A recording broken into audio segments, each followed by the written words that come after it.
苏联老头刨坑埋地雷时，无意中挖到了一块金疙瘩，看着散发出的耀眼金光，老头顿时高兴完不了，随即紧忙扒拉掉周围的泥土，发现这哪这么金疙瘩，明明是一座金矿。于是老头将挖出来的黄金分成碎块，装进包里，打算去城市兑换成钞票。可刚走到半道，就碰上了一队从战场上撤退回来的纳粹士兵，看着他们一个个狂妄自大的嘴脸，老头鸟都不鸟他们，径直的从旁边路过。这时，一个光着膀子的纳粹端起狙击枪，准备偷袭老头。纳粹长官栓着见状，伸手将其拦下，随即一脸淡定的说道：“别浪费子弹了，这老头活不过5分钟。”果然，老头还没走上几步，就又遇上几个吊儿郎当的纳粹兵痞。领头的黄毛瞅了一眼马背上的皮包，立刻将老头拦下。王尔吩咐另外3个人去皮包里翻点值钱的东西。而当黄毛得知皮包里装的全是金疙瘩时，顿时高兴完不了，随即把枪口死死抵在老头后背上，打算崩了他，将黄金占为己有。殊不知老头此时已经握紧了腰间的刀柄，赶在黄毛扣动扳机的前一秒，猛然转身，噗嗤一刀戳穿黄毛的太阳穴。另外3人见状，立刻围了上来，但老头却丝毫不慌，一个箭步冲上去，摁住其中一头纳粹的机枪，朝着另外2个匪徒疯狂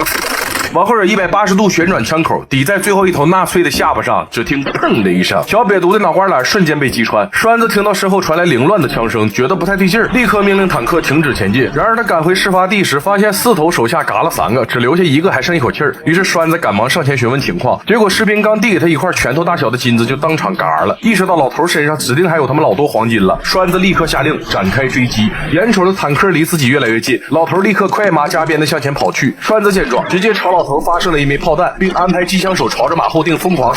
然而就在老头躲避子弹的过程中，马蹄不小心踩到了纳粹设置的地雷，只听砰的一声，400公斤的壮马顿时被炸成了肉泥泥。栓子听到爆炸，觉得老头毙梗无疑，没成想爆炸产生的冲击波经过马肚子的缓冲已经大打折扣，老头奇迹般的活了下来。可当他站起身时，发现包里的金疙瘩被炸个七零八落，于是老头顾不上自己身在雷区，不要命的将黄金一块块捡回包里。然而刚捡起最后一块黄金，纳粹坦克已经开到眼巴前，于是老头迅速捡几块石头，朝着不远处的地雷扔去。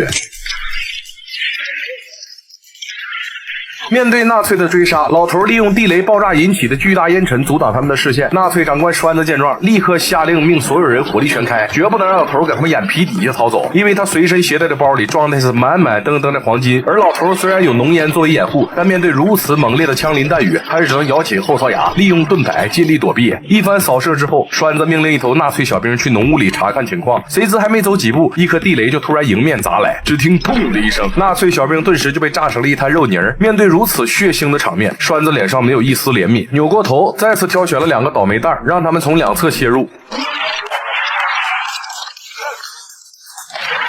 直到路面上的地雷排差不多了，栓子这才敢大步向前。虽然此时已经不见了老头的踪影，但他却在炮坑里找到了一块名牌。根据名牌上显示的编号，胖子用无线电询问上级后得知，老头是一位苏联退伍老兵，曾孤身一人手刃一支80多人的纳粹小队。可栓子听后却不屑一笑，扬言自己一定会弄死老头，将黄金占为己有。而此时伤痕累累的老头经过长途跋涉，体力已然到达了极限，他靠着一辆废弃的卡车在那梳理伤口。只见他先将泥土抹在伤口周围，接着用匕首蒯出体内的子弹，伴随着伤口带来的剧痛，老头彻底昏睡了过去。不知过了多久，老头突然被坦克的履带声惊醒，他循声望去，发现纳粹为了找到他，竟派出了军犬。老头顿时慌了，因为军犬一旦靠近，指定会闻到他身上的血腥味儿。于是他来不及多想，趁着纳粹卡车经过时，一个车身翻到卡车底下，死死抓住底盘，往后用匕首捅破卡车的油箱，让汽油喷溅到自己身上，以此来掩盖身上的血腥味儿。果不其然，刺鼻的汽油味顿时让军犬失去目标，车队因此停了下来。老头见状，紧忙爬出车底，朝河边跑去，不料还是没能逃出军犬的狗眼。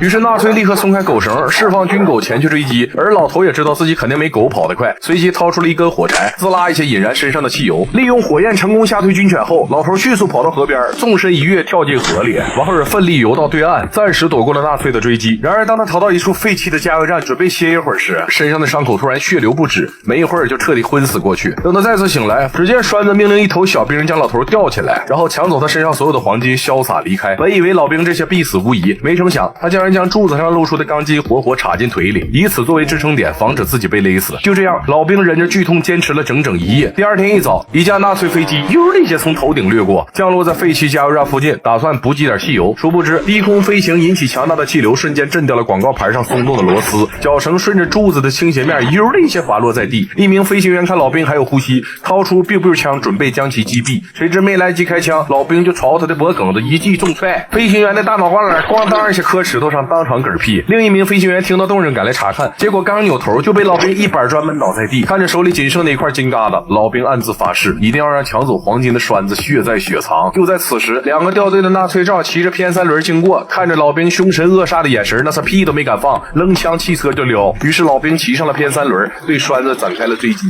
此时栓子已经赶到了撤离交集点，为了将抢来的黄金占为己有，他二话不说干死所有的手下，完后又坐上飞机准备开撩。然而就在飞机滑行的途中，老兵突然骑着偏三轮直冲机头而来，只见他端起步枪朝着飞机的前挡玻璃疯狂，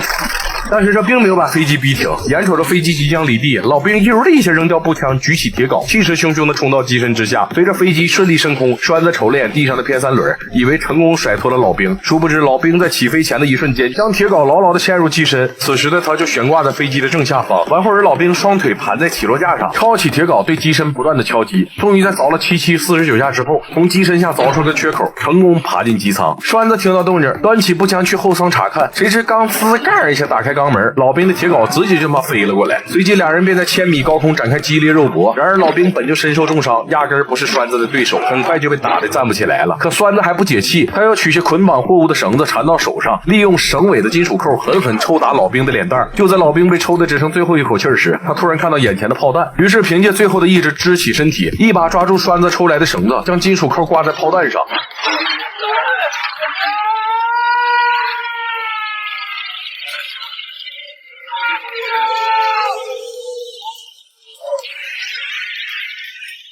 随后老兵迅速冲到驾驶舱，解决到飞行员，控制飞机一头扎进泥潭。由于淤泥起到了缓冲作用，老兵得以存活。就这么事儿，老兵带上原本属于自己的黄金来到银行，兑换了整整900万卢布。哎呦，这老些钱嘛，3倍的也花不完呐。